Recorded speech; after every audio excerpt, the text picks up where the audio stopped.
ओम नमः शिवाय। दोस्तों, आपका हमारे चैनल पर स्वागत है। आज के इस कार्यक्रम में हम आपको जानकारी देने वाले हैं देव गुरु बृहस्पति 11 नवंबर 2025 को वक्री हो रहे हैं। तो बृहस्पति के वक्री होने का प्रभाव धनु राशि वालों पर किस प्रकार से पड़ने वाला है, आने वाले 23 दिनों में आपकी किस्मत में क्या लेकर आ रहे हैं देवगुरु बृहस्पति, विस्तार से इस वीडियो में चर्चा करेंगे। धनु राशि वालों, यह वीडियो आपके लिए बहुत ही महत्वपूर्ण और खास है, क्योंकि अगर आपने धैर्यपूर्वक इस वीडियो को देखा तो जो बातें इस वीडियो में हम आपको बताने वाले हैं उसका इम्पैक्ट जो है वो आपको 2026 तक देखने को मिलेगा। क्योंकि इस वीडियो में बताएंगे कि कहां पर आपको लाभ मिलेगा, कौन से कार्य इन 23 दिनों में करने चाहिए और कहां पर कौन सी चीज़ों को लेकर सावधानी रखनी है, विस्तार से जानेंगे। देखिए धनु राशि वालों, यदि बात किया जाए तो देवगुरु बृहस्पति आपके प्रथम भाव के स्वामी होते हैं, यानी कि आपके राशि के स्वामी बनते हैं। और हमारे ज्योतिष शास्त्र में बृहस्पति को ज्ञान, धर्म, शिक्षा, संतान, संतान का सुख, संतान से प्राप्त होने वाला सुख, स्त्रियों के संपूर्ण वैवाहिक जीवन की जिम्मेदारी बृहस्पति ग्रह के पास होती है। बृहस्पति फिनांस के सेक्टर को प्रभावित करते हैं, जुडिशरी, लॉ, शिक्षा का फील्ड। इसके साथ ही बृहस्पति सात्विक ग्रह हैं और बृहस्पति अंधकार से व्यक्ति को प्रकाश की ओर ले जाने का कार्य करते हैं। ऐसी स्थिति में बृहस्पति ग्रह 11 नवंबर 2025 को अपनी उच्चस्थ राशि कर्क राशि में वक्री होंगे और यहां पर कर्क राशि में 4 दिसंबर 2025 तक वक्री होकर गोचर करने वाले हैं। उसके बाद यानी 4 दिसंबर के बाद देवगुरु बृहस्पति मिथुन राशि में वक्री होते हुए प्रवेश करेंगे और 11 मार्च 2026 तक मिथुन राशि में ही ये वक्री अवस्था में गोचर करेंगे। लेकिन अगर हम दोनों, जैसे कि कर्क राशि से जब बृहस्पति गोचर कर रहे हैं और मिथुन राशि से गोचर करेंगे, जब हम दोनों का रिजल्ट बताएंगे तो कंफ्यूजन की स्थिति बन जाएगी। तो इस वीडियो में हम बात करेंगे कि 11 नवंबर से लेके और 4 दिसंबर का टाइम क्या होगा। फिर नेक्स्ट वीडियो जब हम लेके आएंगे उसमें 11 नवंबर से लेके 4 दिसंबर से लेके और आपके लिए 11 मार्च 2026 में बृहस्पति किस प्रकार के प्रभाव देंगे, इसके बारे में भी बात करेंगे। तो आज के वीडियो में जानते हैं कि जब बृहस्पति, आप देखें कि धनु राशि वालों, एक तो आप शनि की ढैया के प्रभाव में चल रहे हैं, शनि का गोचर आपके 4th हाउस से हो रहा है। वही साथ ही देवगुरु बृहस्पति जो कि आपके राशि के स्वामी हैं, राशि के स्वामी होकर अष्टम भाव में ये उच्चस्थ अवस्था को प्राप्त करके वक्री हो रहे हैं। निश्चित तौर पर यह समय मैं आपसे निवेदन करूंगा कि तो आप शनि की ढैया के प्रभाव में चल रहे हैं, दूसरा राशि के स्वामी का अष्टम भाव मृत्यु स्थान में जाना बहुत अच्छा नहीं कहा जा सकता। तो इस समय अवधि के दौरान, क्योंकि आपके प्रथम भाव पर शनि की दृष्टि का भी प्रभाव है, तो यह समय थोड़ा सा आपके लिए उलझने बढ़ाने वाला होगा। थोड़ा सा तनाव आप ज़्यादा ले सकते हैं, बिना किसी बात के, बिना किसी वजह से आप परेशान हो सकते हैं, ओवर थिंकिंग कर सकते हैं। तो यह समय आपके स्वास्थ्य के लिए सबसे महत्वपूर्ण रहने वाला है। इन 23 दिनों में अपने स्वास्थ्य का आप ध्यान बनाए रखिएगा। अगर पहले से कोई गंभीर समस्या रही है, पहले से कोई बीमारी रही है, तो हो सकता है कि इन 23 दिनों में ही उसका इलाज आप करवाएं।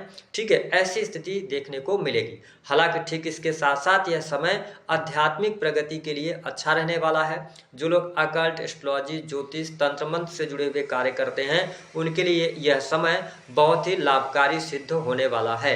यदि आप धनु राशि वाले हैं, आप फिनांस के सेक्टर से जुड़े हुए हैं, किसी भी प्रकार के इंश्योरेंस का सेक्टर है, पॉलिसी बेचने का काम है, तो इन सभी सेक्टर्स में देवगुरु बृहस्पति आपको अच्छे रिजल्ट्स देंगे। लेकिन अब ध्यान से समझने वाली बात है कि इन 23 दिनों में धनु राशि वालों आप देखेंगे जो आपके आसपास के लोग होंगे, जो आपके करीबी लोग होंगे, वो आपको गलत समझेंगे। ठीक है, आप बहुत अच्छा करने की कोशिश करेंगे लेकिन लोग आपको गलत निगाह से देखेंगे, गलत आपको समझेंगे। तो मैं आपको बता दूं कि इस समय अवधि के दौरान लोगों का लोड लेके आपको नहीं चलना। आपके बारे में लोग क्या सोच रहे हैं, क्या बोल रहे हैं, आपको फर्क नहीं पड़ना चाहिए। क्योंकि अगर आपको फर्क पड़ा तो मैंने कहा हेल्थ सबसे ज्यादा आपकी डैमेज होगी। ठीक है, तो आप लोगों को बहुत ज्यादा सफाई देने की जरूरत नहीं है।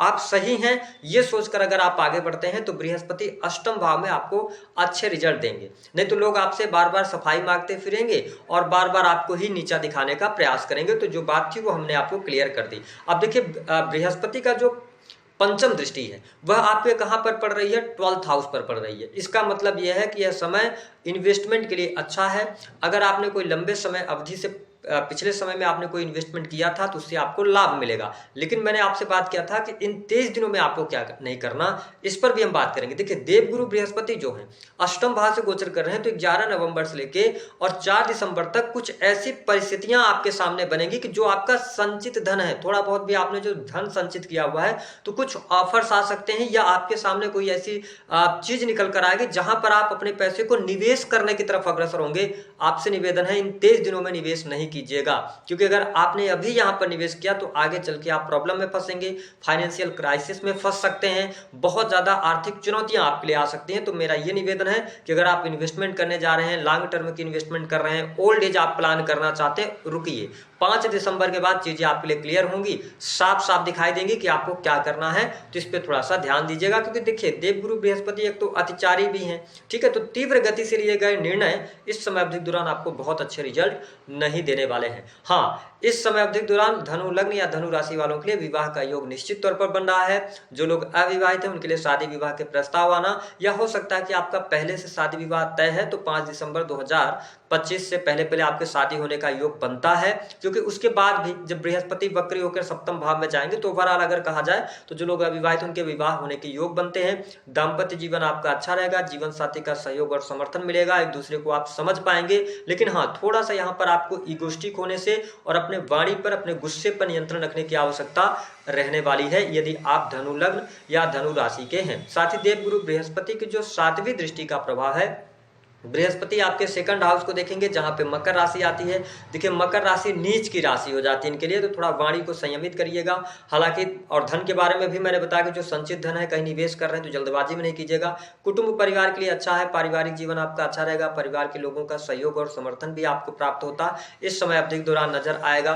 कुल मिलाकर अगर देखा जाए तो कुटुंब में वृद्धि के योग दिखाई देते हैं, किसी बच्चे के जन्म का भी योग यहाँ पर बनता हुआ नजर आ रहा है। धनु राशि वालों, ये प्रथम के स्वामी होकर जब अष्टम भाव से गोचर कर रहे हैं, तो जो लोग रिसर्च से जुड़ी हुई पढ़ाई कर रहे हैं या रिसर्च के काम करते हैं, डाटा एनालिसिस वगैरह के काम करते हैं, या इसके अतिरिक्त आप किसी भी प्रकार से सेक्रेटिव चीज से जुड़े हुए हैं, तो यह समय आपके लिए अच्छा रहेगा। वाणी कंसल्टेंसी से जुड़े कार्यों में सफलता, अगर आप ऑर्नामेंट्स वगैरह का काम करते हैं तो उसमें भी आपके लिए अच्छा समय कहा जा सकता है। पारिवारिक जीवन कुल मिलाकर अच्छा रहेगा। परिवार में अगर कोई समस्या चल भी रही थी तो वो इन 23 दिनों में दूर होती नजर आएगी।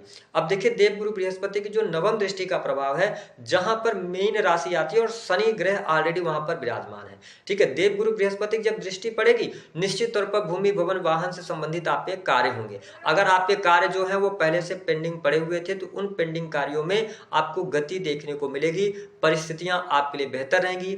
सुख सुविधा के लिए समय अच्छा है, लेकिन मैंने कहा था कि आपको थोड़ी सी सावधानी रखनी है। अब सावधानी कैसे रखनी है, क्योंकि देखिए बृहस्पति अतिचारी है, आपके अष्टम भाव से गोचर कर रहे हैं, 4th हाउस में ऑलरेडी शनिदेव विराजमान है और देवगुरु बृहस्पति की दृष्टि भी है।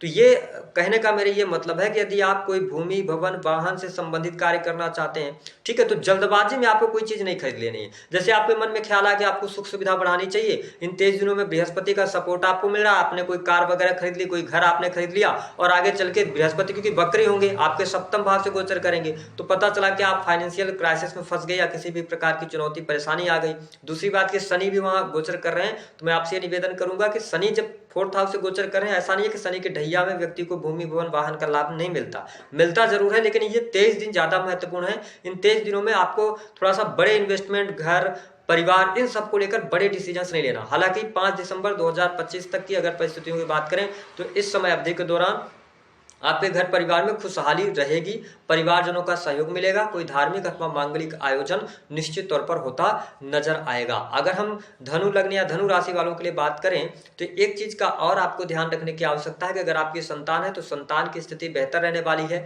ठीक है। अगर आप 35+ हैं तो आपके लिए गुरु का यह जो वक्री काल है यह अच्छा जाने वाला है। इस समय अवधि के दौरान घूमने फिरने का भी कार्यक्रम आप बनाएंगे, घूमने फिरने का शौक आपके अंदर जागृत साबित होगा। ये चीज यहाँ पर देखने को मिलने जा रही है। सांसारिक सुखों में आपके वृद्धि निश्चित तौर पर होगी, लेकिन इस समय अवधि के दौरान जब बृहस्पति वक्री हो रहे हैं तो अपनी हेल्थ का ध्यान आपके लिए रखना बहुत जरूरी है। दूसरी बात कि इस समय अवधि में, इन 23 दिनों में जहां जहां भी आप हेल्प करेंगे वहां वहां आपको नुकसान होगा।